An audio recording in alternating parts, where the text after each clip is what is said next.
Salam, selamat pagi. Sidang Jemaat GPP Salita Hukumi, apa kabar? Luar biasa, semangat, puji Tuhan. Bapak Ibu Saudara yang dikasih Tuhan, sebelum mendengar firman Tuhan, kita angkat satu pujian, firman-Mu yang berkuasa.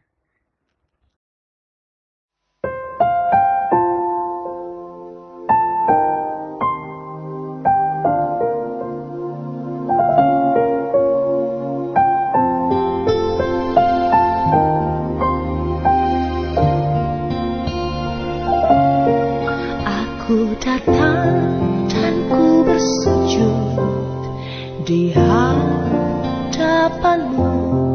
ku rasakan indah hadirat-Mu.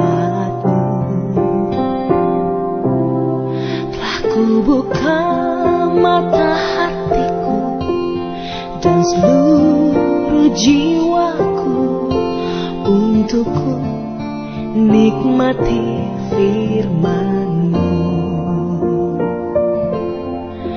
Firman-Mu yang kuasa untuk mengubah sikap hati. Firman-Mu yang tegakkan di saat ku terjatuh. Penuhkanlah bencanaku dengan air sungai-Mu. Ku haus akan firman-Mu.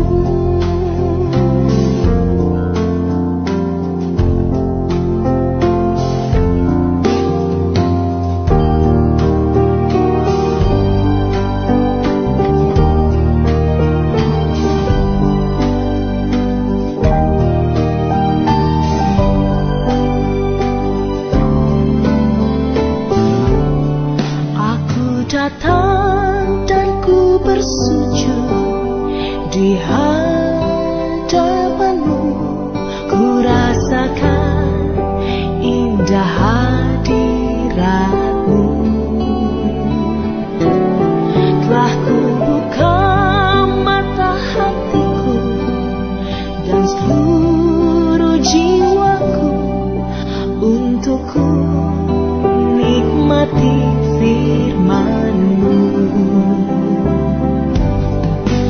Firman-Mu yang kuasa untuk mengubah sikap hati. Firman-Mu yang tegakkan di saat ku terjatuh.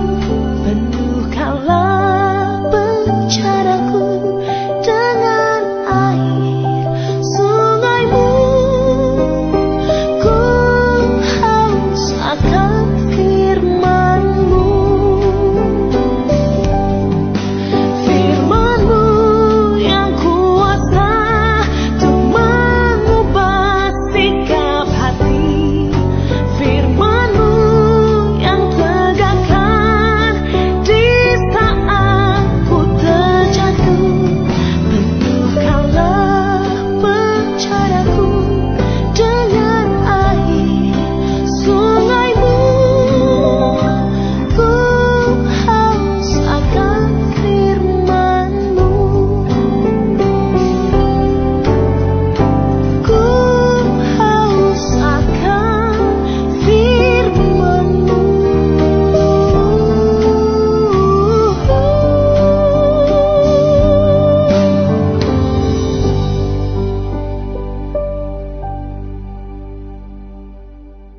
Pada pagi hari ini kita akan mulai ibadah kita.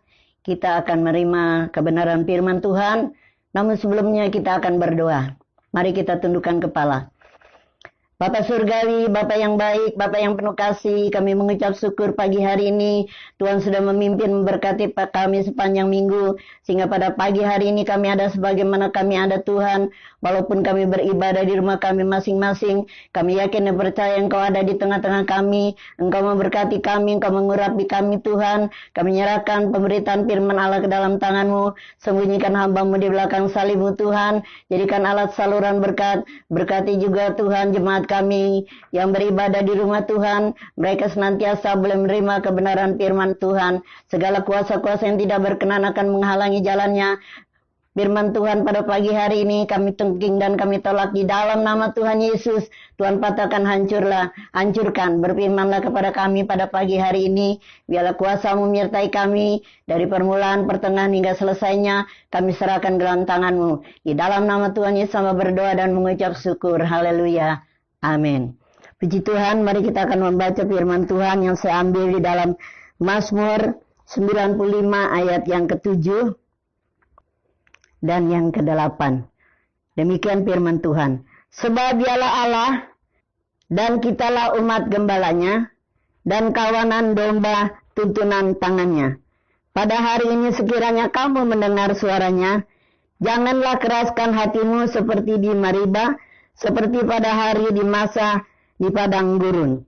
Puji Tuhan, berbahagialah setiap orang yang mendengar firman Tuhan dan melakukannya di dalam sepanjang kehidupannya hari lepas hari. Firman Tuhan saya beri tema di sini adalah menaklukkan musuh iman. Musuh iman adalah hati yang keras. Bapak Ibu Saudara yang dikasihi Tuhan, tidak luput daripada pembacaan firman Tuhan pada minggu yang lalu tentang gembala, ya. Gembala yang baik. Pada saat ini, gembala yang menuntun di dalam setiap kehidupan Bapak Ibu Saudara dan saya. Pada pagi hari ini, kita menerima firman Tuhan, tapi yang saya akan ambil garis bawahnya itu jangan mengeraskan hati. Untuk menaklukkan iman kepada Tuhan, kita harus senantiasa tunduk dan taat kepada firman Tuhan. Yang seperti apa yang dialami oleh Raja Daud, ya. Mereka begitu mematuhi akan perintah-perintah Tuhan dan mereka juga mengikuti apa yang Tuhan mau di dalam sepanjang kehidupannya. Jangan seperti bangsa Israel yang mengeraskan hati, ya. Kita boleh melihat di dalam Keluaran 17 ayat 3 sampai yang ke-7. Demikian firman Tuhan. Haruslah bangsa itu akan hauslah bangsa itu akan air di sana. Bersungut-sungutlah bangsa itu kepada Musa dan kepada berkata, mengapa pula engkau memimpin kami keluar dari Mesir untuk membunuh kami, anak-anak kami dan ternak kami dengan kehausan.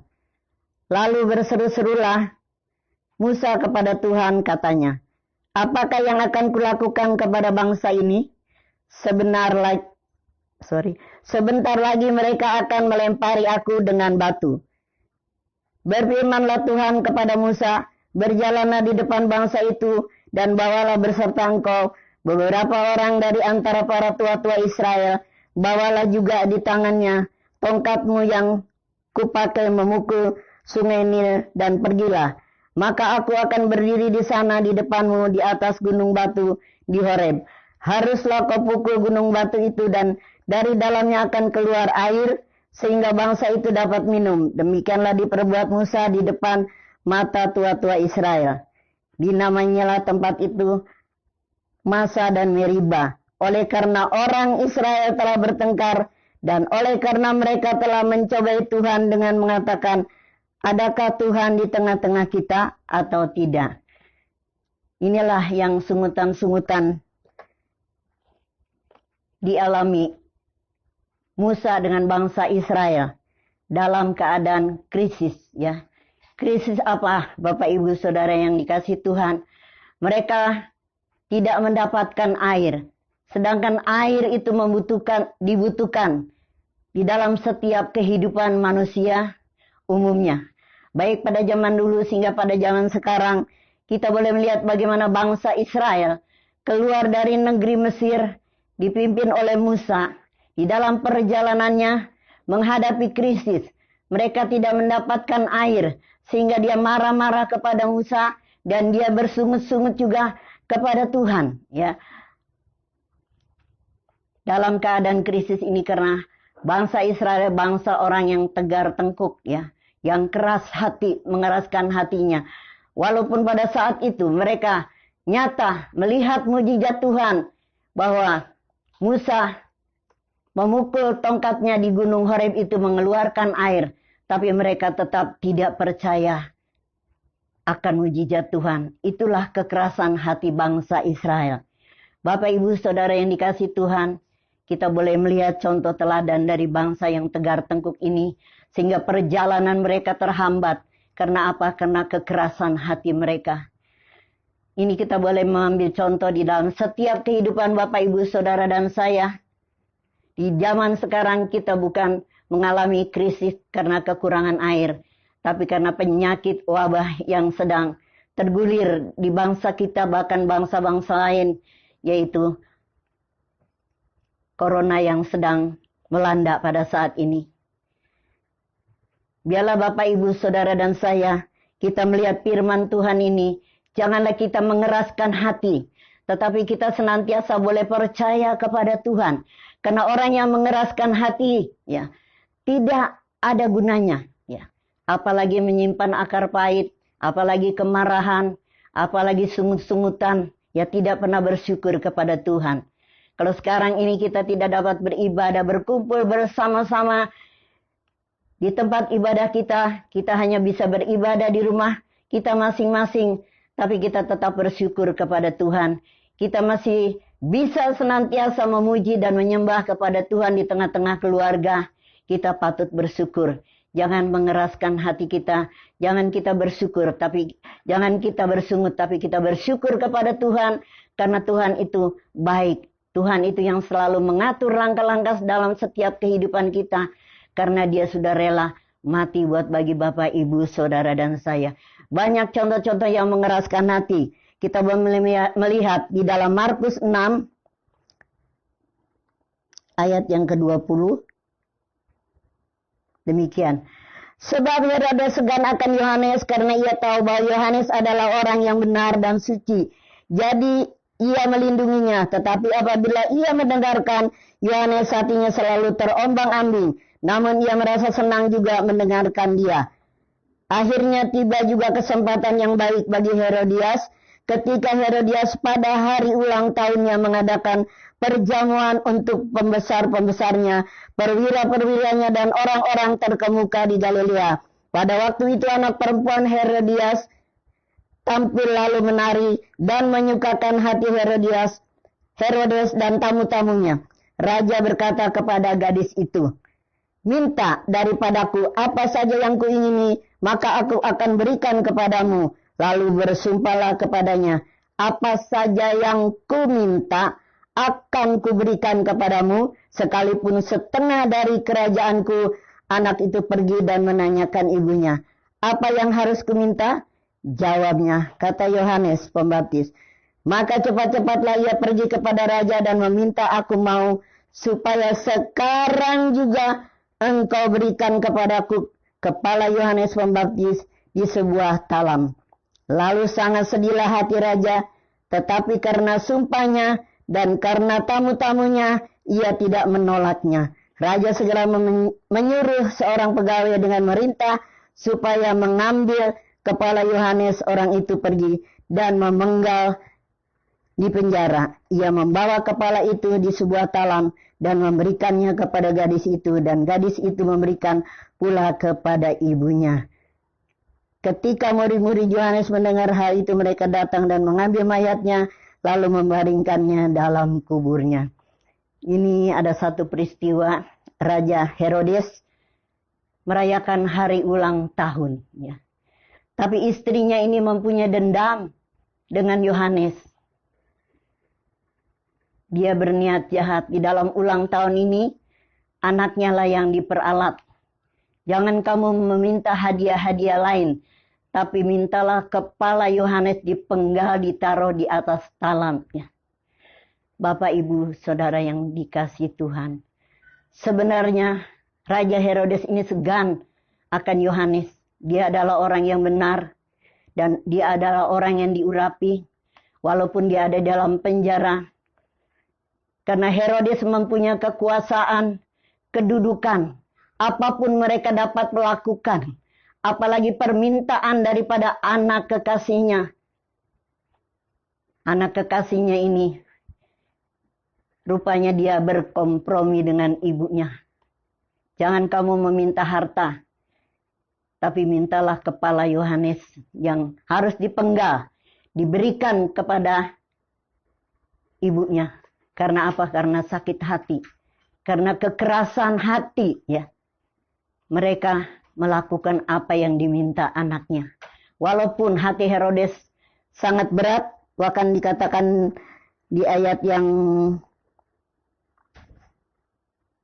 sebelumnya dikatakan walaupun Raja Herodes itu ragu-ragu, ya, dan dia merasa bimbang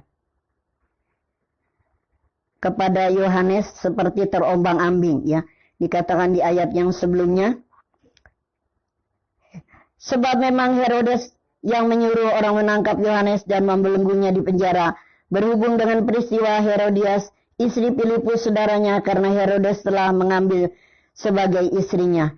Karena Yohanes pernah menegur Herodes, tidak halal engkau mengambil istriku saudaraku. Karena itu Herodes menaruh dendam pada Yohanes dan bermaksud untuk membunuh dia, tetapi tidak dapat. Sebab Herodes segan akan Yohanes, karena ia tahu bahwa Yohanes adalah orang yang benar dan suci, jadi ia melindungi tetap. Tetapi apabila ia mendengarkan Yohanes, hatinya terombang-ambing, namun ia merasa senang juga mendengarkan dia. Hati daripada Raja Herodes ini terombang-ambing. Tadi kita sudah baca karena dia sakit hati, mengambil daripada keluarganya menjadi istrinya. Karena dendam, karena kekerasan hati. Satu contoh yang tidak baik, yang tidak perlu kita tiru dan tidak perlu kita pahami di dalam setiap kehidupan kita. Hal-hal yang buruk, ya. Tetapi biarlah kita senantiasa boleh datang kepada Tuhan lebih sungguh lagi di dalam krisis-krisis yang demikian. Karena orang-orang yang mengeraskan hati, ya, itulah akan mendapat hukuman dari Tuhan sendiri. Karena Tuhan sudah berkorban bagi Bapak, Ibu, Saudara, dan saya. Saya yakin dan percaya jemaat kita Taletakumi tidak ada yang mempunyai hati yang keras, tapi hati yang taat, hati yang setia, hati yang mematuhi segala kehendak daripada Tuhan. Di dalam akhir zaman ini, biarlah kita tetap senantiasa berharap dan bersandar kepada Tuhan. Itu menjadi kekuatan di dalam kehidupan Bapak, Ibu, Saudara, dan saya. Biarlah kita memiliki hati yang percaya. Kita akan baca di dalam Yohanes 20 ayat 29. Ini masih kita memperingati hari kebangkitan Tuhan Yesus. Mereka selalu menampakkan diri kepada murid-muridnya. Kita boleh melihat bagaimana peristiwa daripada murid Tuhan Yesus yang bernama Thomas. Ya. Kita membaca di dalam Yohanes pasal yang ke-20 ayat yang ke-29b. Kita baca dari ayat 29 ya. Kata Yesus kepadanya, karena engkau telah melihat aku, maka engkau percaya. Ayat yang dikatakan, berbahagialah mereka yang tidak melihat, namun percaya. Bapak, Ibu, Saudara yang dikasih Tuhan, walaupun kita tidak melihat wujud Allah seperti Yesus datang ke dunia dalam 2000 tahun yang lalu bersama murid-muridnya, tapi kita sudah mendengar firman-Nya begitu luar biasa, ya. Yesus sudah rela mati di kayu salib untuk keselamatan dan untuk penebusan dosa bagi Bapak, Ibu, Saudara, dan saya. Walaupun Thomas senantiasa boleh bersama-sama dengan Yesus, mereka tidak percaya kalau tidak melihat. Setelah mereka melihat Yesus, baru mereka percaya. Tapi Yesus mengatakan kepada kita semua pada pagi hari ini, berbahagialah mereka yang tidak melihat, namun percaya. Ada amin Bapak, Ibu, Saudara, dan saya. Biarlah kita segala sesuatu, iman itu tidak nampak kelihatan dalam hidup kita, namun kita percaya. Kalau Yesus sudah menyelamatkan Bapak, Ibu, Saudara, dan saya, bahkan Dia menyediakan tempat bagi Bapak, Ibu, Saudara, dan saya. Sebagai ayat yang terakhir, hati yang percaya, ya. Kita akan membaca di dalam Amsal 3 ayat yang kelima. Demikian firman Tuhan. Percayalah kepada Tuhan dengan segenap hatimu dan janganlah bersandar kepada pengertianmu sendiri. Ada amin Bapak Ibu Saudara dan saya. Biarlah kita senantiasa boleh percaya kepada Tuhan dengan segenap hatimu. Dan janganlah bersandar kepada pengertianmu sendiri. Karena bangsa Israel yang tegar tengkuk ini bersandar dengan kekuatannya sendiri. Dia hanya membawa pikirannya, membawa logikanya. Ya, tidak mempercayai dan tidak mengandalkan Tuhan. Tidak mempercayai dengan segenap hatinya. Tapi berbahagialah Bapak Ibu Saudara dan saya. Walaupun kita tidak melihat, tapi kita percaya. Dan kita percaya kepada Tuhan dengan segenap hati kita. Kalau kita percaya kepada Tuhan dengan segenap hati kita, maka hati kita akan diubahkan oleh Tuhan. Hati yang keras menjadi hati yang lembut. Ya, seperti Yesus. Yesus adalah orang yang lemah lembut. Orang yang memberikan sesuatu kebaikan-kebaikan. Yang berbeban berat, dia katakan datang kepadaku, maka aku akan memberikan keringanan. Berserulah kepadaku, maka aku akan menyaut. Ya. Luar biasa pengalaman-pengalaman daripada Daud yang selalu mentaati dan dia mengandalkan Tuhan. Walaupun hidup Raja Daud jatuh dan bangun, dia tetap bersandar kepada Tuhan. Luar biasa di dalam sepanjang kehidupan kita. Kita tahu bahwa Tuhan senantiasa memelihara di dalam sepanjang kehidupan Bapak, Ibu, Saudara, dan saya. Biarlah kita percaya kepada Tuhan dengan segenap hatimu. Dan janganlah bersandar kepada pengertianmu sendiri. Ya. Memang kita kadang-kadang membawa pengertian kita sendiri. Tapi kita orang yang senantiasa percaya kepada Tuhan dengan segenap hati. Tuhan dapat merubahkan. Lewat firman-Nya. Yesus adalah firman yang hidup. Yang sanggup mengubah kita.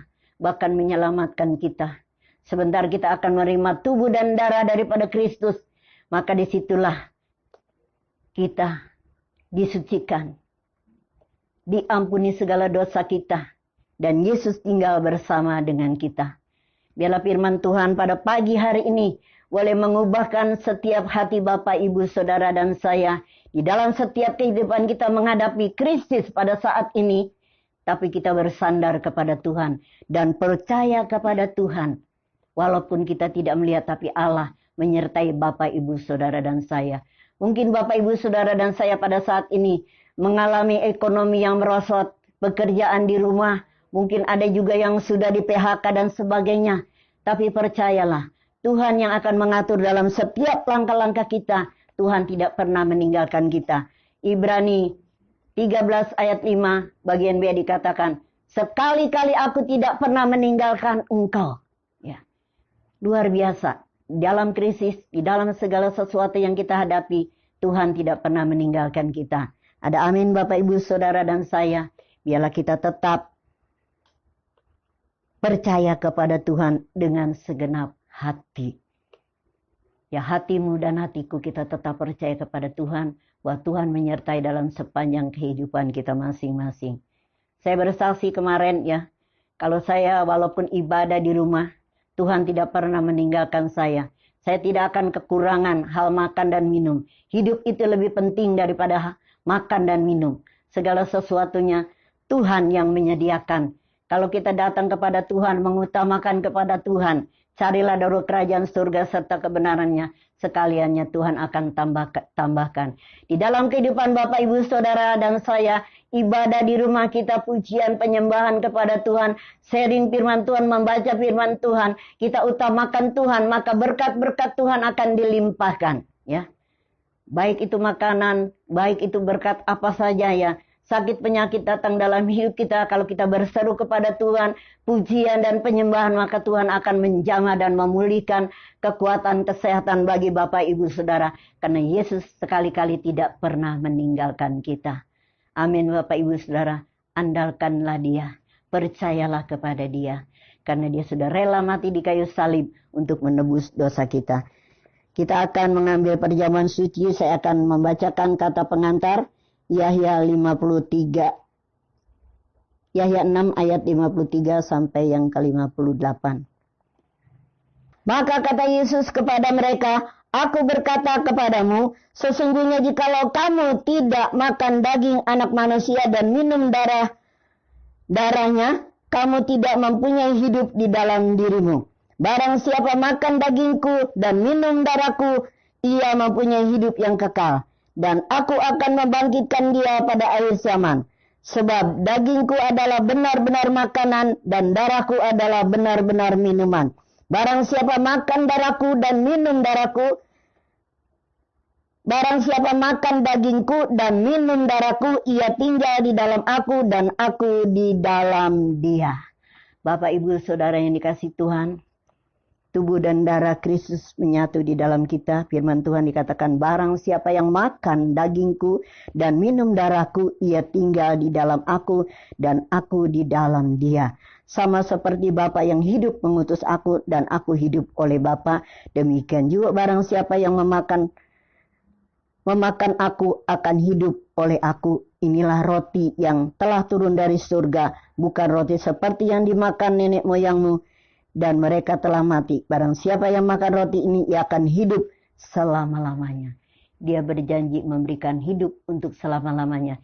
Hidup di dunia ini dan hidup yang akan datang, Tuhan akan menjamin. Dan kita menyatu dengan Tuhan. Daging dan darah daripada Kristus tinggal bersama dengan Bapak, Ibu, Saudara, dan saya. Puji Tuhan, kita akan memasuki perjamuan kudus. Kita akan angkat satu pujian, darahnya amban kuasa. Para pelayan mengedarkan perjamuan suci. Saudara-saudara, sudah menerima anggur dan roti, angkat tinggi di atas kepalamu. Kita akan membaca firman Tuhan. Dan ketika mereka sedang makan, Yesus mengambil roti, mengucapkan berkat, memecah-mecahkan lalu memberikan kepada murid-muridnya, dan berkata, ambillah, makanlah, ini tubuhku. Mari kita makan dan percaya dengan iman di dalam nama Tuhan Yesus Kristus. Terima kasih Tuhan. Terima kasih Yesus. Engkau sudah terpecah bagi kami Tuhan. Terima kasih Bapa. Terima kasih Yesus.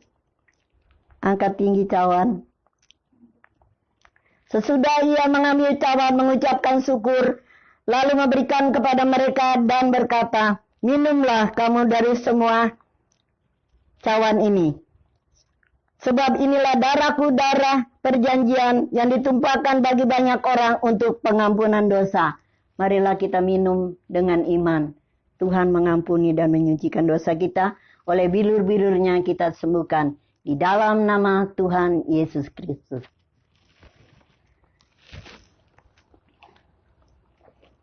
Terima kasih Tuhan. Terima kasih Yesus. Terima kasih Bapa. Kita angkat pujian, ada kuasa di dalam darahnya.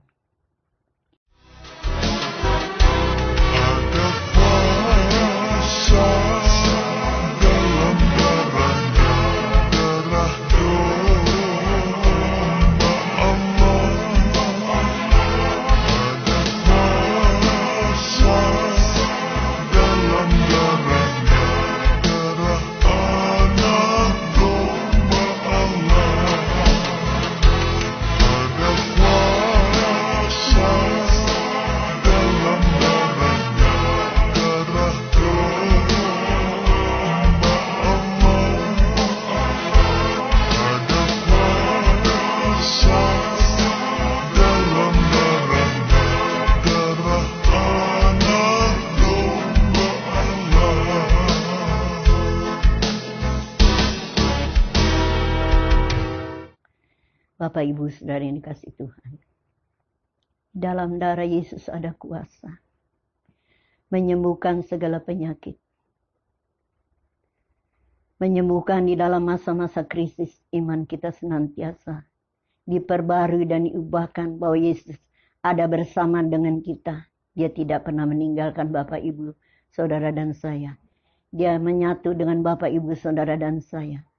Menghadapi peristiwa krisis penyakit pada saat ini, kita tahu hidup kita di tangan Tuhan. Dia yang menjamin kita adalah keluarga-keluarga kerajaan Allah. Dia sudah mati di kayu salib untuk menebus dosa Bapak, Ibu, Saudara, dan saya. Kita bersyukur, kita bangga memiliki Allah seperti Yesus.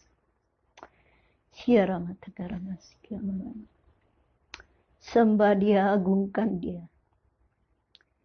Dia selalu hadir. Dia selalu ada di dalam setiap kehidupan Bapak, Ibu, Saudara, dan saya. Ruang waktu dimanapun kita berada, Tuhan tidak pernah membatasi kasih-Nya, kuasa-Nya. Orang yang senantiasa datang kepada Tuhan, dia selalu menghampiri dan dia selalu ada di dalam apapun, kesulitan, masalah, persoalan, segala sesuatunya. Kalau kita percaya kepada Tuhan dengan segenap hati kita, kita tidak mengandalkan Tuhan. Di dalam Yohanes 20, tadi 29 bagian B, percayalah walaupun kamu tidak melihat. Kita percaya Tuhan menyertai Bapak, Ibu, Saudara, dan saya. Kita akan masuki di dalam doa. Bapak Surgawi, Bapak yang baik, Bapak yang penuh kasih, di dalam akhir ibadah, firman Tuhan yang telah disampaikan, biarlah Tuhan tanamkan dalam setiap hati kami, biarlah kami tidak mengeraskan hati Tuhan. Orang yang mengeraskan hati, mereka mengalami kebimbangan, ketakutan, kesusahan. Tapi orang yang mengandalkan Tuhan, senantiasa hidup diberkati, penuh dengan sukacita, penuh damai, jaminan senantiasa Tuhan memberikan kepada setiap orang yang percaya kepadamu dengan segenap hati mereka. Berkati jemaat kami Talita Kumi Tuhan, dimanapun mereka berada, dimanapun mereka beribadah Tuhan, keluarga per keluarga, pribadi lepas pribadi untuk lebih dekat kepada Engkau dan mengasihi Engkau, takut akan Engkau. Kami tidak tahu apa yang terjadi ke depan Tuhan dalam hidup kami. Namun sekali-kali Engkau tidak pernah meninggalkan kami. Kasih-Mu yang luar biasa sudah berkorban bagi kami Tuhan. Engkau Allah yang maha kuasa, Allah yang ajaib, Allah yang heran, Allah yang dahsyat, Allah yang luar biasa, Allah yang mengasihi jiwa-jiwa kami Tuhan. Memberkati jemaat kami di tempat ini. Berkati tangan-tangan sudah berkorban Tuhan. Memberikan sumbangan untuk pembangunan. Memberikan Tuhan persepuluhan. Engkau balaskan berlipat kali ganda di dalam kehidupan mereka. Rumah tangga mereka. Pekerjaan mereka Tuhan. Dapat berhasil dan mereka tetap setia beriman kepada Engkau dan mengandalkan Engkau Tuhan, bukan mengandalkan dengan pengertian mereka. Biarlah Tuhan mengubahkan setiap karakter kami Tuhan, ubahkan menjadi karakter-Mu Tuhan. Taruhlah hati-Mu di dalam hatiku, taruhlah pikiran-Mu di dalam pikiran kami jemaat-Mu di tempat ini, senantiasa boleh mengandalkan Engkau dan percaya kepada Tuhan dengan segenap hati mereka. Terima kasih Bapa, terima kasih Yesus. Hamba-Mu sudah berhenti berbicara, biarlah Allah Roh Kudus menyertai dalam sepanjang kehidupan mereka, dimanapun mereka berada. Kami mengucap syukur berkati bangsa kami, negeri kami Tuhan, mengalami Tuhan penyakit corona pada saat ini. Biarlah Tuhan senantiasa melepaskan dari segala penyakit. Bahkan Tuhan senantiasa memberikan yang terbaik, keluarga demi keluarga, senantiasa boleh memuji dan menyembah kepada Engkau dan mengandalkan Engkau. Walaupun mereka harus bekerja di rumah, walaupun mereka harus belajar di rumah, walaupun mereka mengadakan segala sesuatunya di rumah bersama keluarga, biarlah memberikan keluarga yang senantiasa diberkati oleh Tuhan. Nama Engkau dipuji dan dipermuliakan. Tuhan kiranya memberkati jemaat kami semua yang ada di rumah. Bapak, Ibu, Saudara yang dikasihi Tuhan, dimanapun jemaat berada, angkatlah kedua belah tanganmu, terimalah berkat daripada Allah Bapa, kasih karunia daripada Allah Bapa, persekutuan daripada Allah Roh Kudus akan menyertai kita mulai hari ini sampai selama-lamanya. Di dalam berkat nama Tuhan Yesus, hamba berdoa dan mengucap syukur. Haleluya. Amin.